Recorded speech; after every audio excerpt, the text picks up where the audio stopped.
Stand for the Pledge of Allegiance.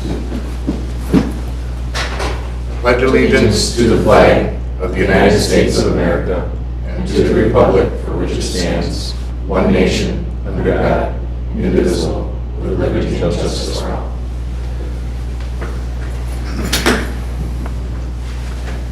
All right, next item 4 is public appearances, public's opportunity to speak about any subject that is not a specific agenda item. I don't think we have anything. Okay. Item 5 is discuss and consider the minutes from the Plan Commission meeting of February 13, 2018. Motion to approve. I'll second. Motion and second to approve. Any other discussion? If not, all in favor say aye. Aye. Opposed? Abstain? I'll abstain. Abstain. All right, item 6, discuss various potential ordinance amendments related to 2017 Wisconsin Act 67 and 2017 Wisconsin Act 243. There's a packet in your email or link to the Plan Commission. Any comments or questions? I'll let Aaron and Lee kind of go through that for us. Well, the first thing I want to do is let all of you know that last week, at the time that these needed to be written, I was able to come up with the flu and a cold, so it all fell on Aaron, who, as per usual, comes through. So I think that he's done an excellent job of setting forth the rationale for the changes. I do have a couple things that I would like to say about 6223 after Aaron gets a chance to speak. So basically, it's my fault. Well, yeah, Or all of your credit. right. Oh, no, you'll get the credit. Oh. So we started talking about this last time. This was, the protest petition was just one part of this. There were a lot of other aspects that went along with it that we didn't really talk about last time. So before we do any kind of public hearing and approve this, I wanted to make sure we talked about the other aspects of it as well. The first set of changes would happen in Chapter 198 related to impact fees. There are some statutory changes to how long the municipality can hold on to them, the timing of how they're collected. So those are the changes in here. Anything red and struck through is being deleted. Anything blue is new. Can we go through each one, like, before you go through all of them, can we stop there? Sure. I mean, you can say what else you need to on that one, but can we do each, like, separate? One separate? You know what I mean? Sure. Basically, the first part of this is just being more specific about how long the municipality can hold on to impact fees. You have to use them within 8 years or 10 for certain other uses. Otherwise, you have to give them back to the entity that paid them. The second part of it sets forth the timing of when the impact fees are supposed to be paid, and that under certain conditions they can be deferred.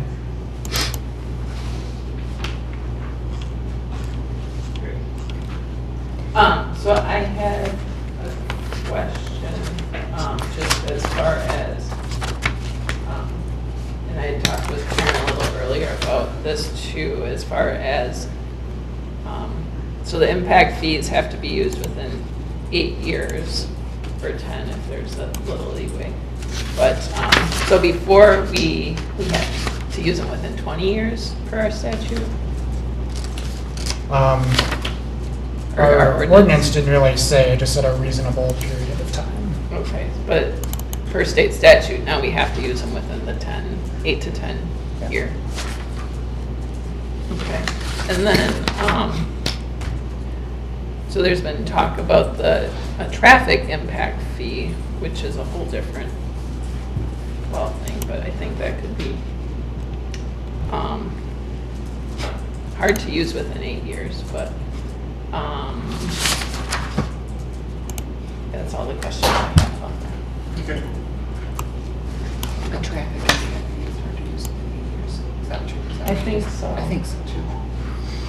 Although, it could be usable. This the next part is related to the subdivision ordinance, Chapter 274. The first part is mostly related to the sureties that a developer has to provide as part of their developer agreement. clarifies the different modes they can use to supply that, either a performance bond or letter of credit or certified check or a combination thereof.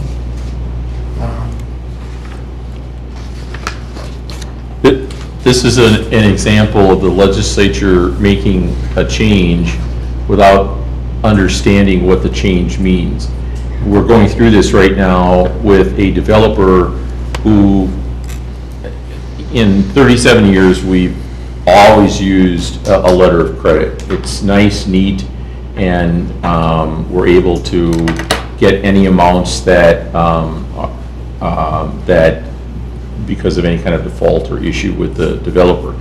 Now, they can use these performance bonds, and there really isn't an example out there of a performance bond for like a subdivision that you have here. And so the counsel for this person points out that, well, we can use a performance bond, and that's true, but now we have to try and figure out the language of the performance bond to make sure that the village is actually covered.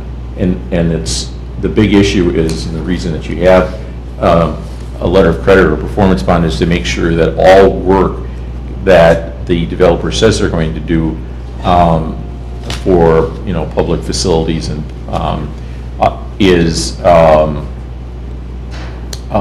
we need to make sure that that gets covered. And so, again, this is one of those things that they talk about a performance bond as if it was the same as a letter of credit, and it's not. It's much more difficult, and I'm hoping that between Aaron and I, we can sell our version of this to all other municipalities that need it in the future. The other part of that section just points out that the developer would have to provide a surety for each phase as they go along, which is how we've done it anyway, but this language just specifies that. Related to chapter 325 zoning, there were some changes to how non-conforming uses are handled. Cannot place any limits related to the cost of a project, which contradicted something we had in our ordinance that we can just take out. The second part was the protest petition that we talked about last time. And then there were some very specific language going into the statutes about construction site fences, and that you can't do anything to limit signage on those fences. So just to clarify that in our sign ordinance, because we don't really address that kind of signage at all, so just defining that signage type and purpose and clarifying that it's just allowed and doesn't require a permit. So basically, I just wanted to make sure we covered all the other aspects of those acts that we didn't talk about last time. Make sure the language looks okay, and the next time we'll do the public hearing and take action. On the zoning amendment protest, I went back and actually went through the Legislative Reference Bureau's records of all the different versions of the bill. There were something like 10 or 12 versions of the bill. It was on the last one that I found the addition of the change of language to the zoning amendment protest. And the rationale that was given in here is that the bill provides that a protested amendment takes effect if approved by a majority of the members of the Common Council. The bill also clarifies that a protesting owner under item 2 or 3 above must be an owner of property located within the city or the municipality. So we agree with that thinking. Any other comments for Thank you for putting I that have up. I have a question. 325-24A, it doesn't really end saying provided however that, and then there's nowhere. You struck all the other copies. No, in the regular one it does. He's just showing how to amend it. I have it here. Oh, before. I'll just take a bigger excerpt out for next time. Okay, I was just like, Yeah. all right. We're gonna fill in the blank. And then, so it Oh, goes to okay, one. and these then- are being renumbered. Well, Okay. two, yeah. Yep, okay. Got it. Yeah, Thank no, you. I was confused about that too. I'm like, what? I mean, Aaron, I like that we put in the proposed language as well as striking out the current language. And I think it's pretty clear on all of these. Any other questions for the other? I had a question as far as, so in some, like say for 274-10 in improvements, at the beginning, it says with the village agreeing to install the required improvements, and then it goes to the approval of the village board and meeting the criteria of the Wisconsin statutes. Should that still be that the village board approves the bond, an agreement? Well, I think what the language means is that the board ultimately approves the developer agreement. Okay. And the developer agreement discusses the bond and/or the letter of credit. And so this time, when this particular development comes forward, I think there should be more questions than usual, which we'll try to address, and it's also a good time for us to review with the board the whole plating process. And then I had a question on the 325-102B for the signage. Do we need any, on the other ones, it has like a refer to whatever other ordinance. Do we need any of those to go along with it? Or does it not matter? Okay, good.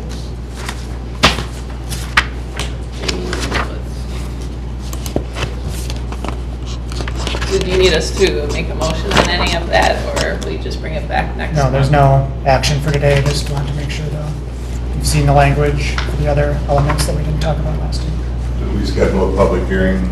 I mean, Yeah, we'll do it at the next it's like one. a class 3 notice or something. Last two. All right. Are you planning that for April then? Yeah. Yep. All right, sounds good, thank you. All right, discuss implications of 2017 Act 67 related to the granting of conditional use documents. There's another attachment in your package here. So this is also part of one of those acts that was passed, which changed a little bit how conditional use permits are handled. I don't think we need to make any changes in our ordinance based on this yet, but I just wanted to make everybody aware of kind of where this came from and how it could apply to us. Basically, this all started with a case in western Wisconsin. A frac sand mine wanted to build a facility, which was a conditional use in the township it was in. The town initially approved it with a bunch of conditions, probably thinking that the mine wasn't going to be able to meet the conditions, but the mine said they could meet all the conditions, so then the town just turned it down. I believe in that case it was held up in court, which kind of led to this legislative change of how conditional use permits are handled. Previously, it was kind of up to the applicant to make their case that their use was not going to be disruptive to the municipality. This language kind of shifts more of the burden to the municipality to prove that something would be disruptive if you're going to turn it down. It clarifies that you have to have substantial evidence to turn something down. It can't just be arbitrary or without any basis. Any conditions you apply have to be related to the project and reasonable, which I think is how we handle all of these things anyway. But the language in the statutes did change in regards to all of this. All the way through this, it's clear that the legislature is trying to take down anything that they feel is an impediment to growth or to to construction.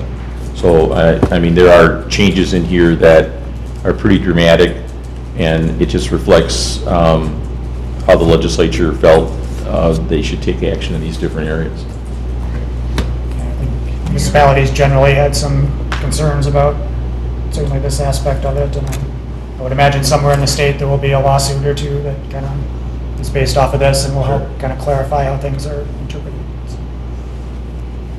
But until that point, I don't think we need to make changes to our ordinance based on No. it. But it's not- And this would also be on the public hearing then? Or, No, it's more just for background information. okay, so it would be the other one with the construction fences, impact fees, and getting rid of the protest petition that would be on next April public meeting. Any other questions for Lee or? Yeah. All right, we're down to discuss housing goals for village comprehensive plan. Worksheet also, everybody good at? So basically, the sheet I should ask is homework for you to take home and fill out and get back to me. I will also send this out as a PDF that you can just click your answers and email it back, which might be easier than dropping it off or scanning it and emailing it. You can use your help. It's pretty straightforward. Any questions on that worksheet? Everybody can get that back to Aaron? When you send it Are we back, discussing the results next time? yeah. When you send it, just be sure to send it only to me. If you copy everybody, then Oh. it becomes a Public. quorum issue or something. Right. But my email is the link in the sheet. You can just click that. Okay. There's no questions or comments for that. We're down to comments from commission members now. My lips are sealed. All right. No comment. Jennifer? Just a public service announcement that high school is doing the Music Man the first weekend in April. That, over a third of the tickets are gone already, so if you're thinking about going, now's the time. Okay. And Leslie? Fred? No comment. All right, I have nothing else either. So we're down to future agenda items for April Plan Commission. So one would be the public hearing. Anything else? We're gonna talk about the worksheet then. Oh, is that yeah. right? Do that. We have 2 annexation petitions in that, assuming we get our letters back from the state, we should be reviewing those. And Andrew Homburg's bringing in a few items related to Coil South. If you know, he's purchased that a couple years ago from John DeWitt, and he wants to tweak the lot lines. And Okay. So we have 2 petitions. Okay. Yep. Anything else? School. All right. Move down to item 11. Motion to adjourn. Second. Motion and second to adjourn. And the table, all in favor, say aye. Aye. Aye. It feels like you're between. Yep.